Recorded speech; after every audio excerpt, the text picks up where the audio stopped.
Qual que é a melhor sequência de estudo para os exames PMP e CAPM? Né? Qual que é a melhor forma de estudar o PMBOK para essas duas provas? Essa é uma dúvida muito comum entre os candidatos aí para essas provas. Existem duas maneiras principais, né? Ou por grupo de processo ou por área de conhecimento. Os processos do PMBOK são divididos dessas duas maneiras, né? Cada processo pertence sempre a um grupo de processo e sempre a uma área de conhecimento. Os grupos de processo são iniciação, planejamento, execução, monitoramento e controle e encerramento. E as áreas de conhecimento são 10 no total, não vou citar todas, mas escopo, tempo, custos, qualidade são algumas delas aí.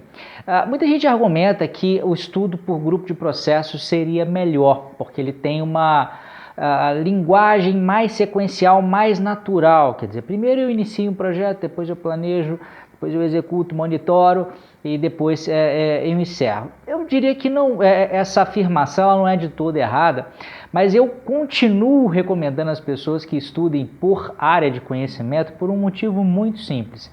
A maioria absoluta dos materiais, inclusive o próprio PMBOK, vem nessa sequência.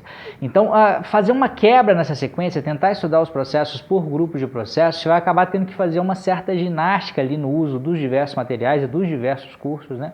Raramente os cursos são por grupos de processo e muita gente que às vezes tenta fazer um curso aí por grupo de processo tem dificuldade também de dividir as aulas, né? Porque normalmente a gente precisa aí de no mínimo umas 10 aulas para tratar do conteúdo todo, e aí a gente só tem 5 grupos de processo. Como é que a gente faz essa divisão? Não é um negócio muito simples. Então, para simplificar a vida, eu particularmente como professor, acabo adotando o uso aí por áreas de conhecimento mesmo, que é a forma de organização do próprio PMBOK, da maioria dos bons materiais de estudo, só que eu faço algumas pequenas modificações, né?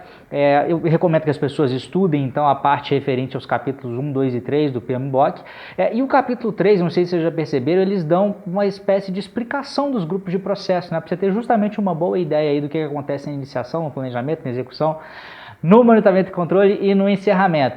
E isso já é o suficiente muitas vezes para te dar uma boa noção, né, para caminhar por área de conhecimento. Então, eu recomendo que se estude os 3 primeiros capítulos muito bem, que se entenda a ideia geral de cada um dos grupos de processo, uma ideia geral. No meu curso, por exemplo, eu sempre faço isso, né, e depois a gente entra já nas áreas de conhecimento. Aí tem só um detalhe, eu sempre inverto a ordem do primeiro capítulo ali. A integração seria a primeira área de conhecimento a ser estudada, mas eu deixo ela para o final. E por que eu faço isso? Porque a integração, a função dela nada mais é do que integrar as outras áreas.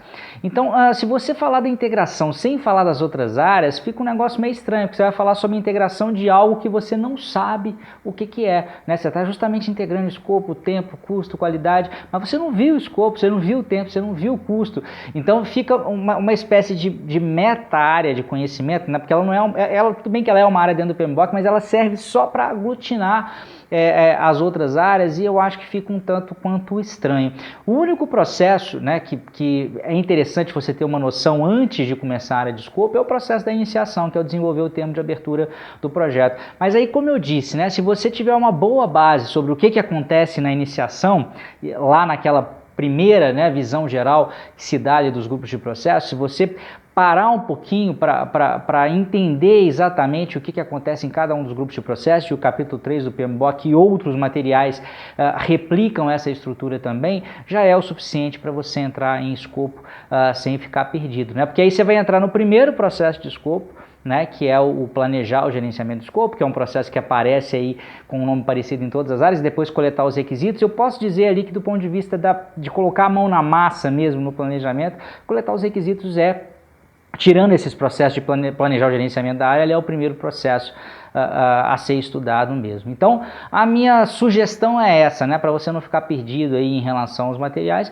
Estude por área de conhecimento, estude os 3 primeiros capítulos, deixe a integração para lá, mas tenha uma boa percepção do que acontece em cada um dos grupos de processo. Comece por escopo, depois vá para tempo, vá para o curso, aí segue a sequência normal do PMBOK, e no final, na hora que você vê até partes interessadas, acabou partes interessadas, aí você vai ver a integração de uma forma bem mais clara. Eu tenho certeza que vai ficar bem mais didático para você entender tudo aí, tá bom? É isso aí, um grande abraço e até a próxima.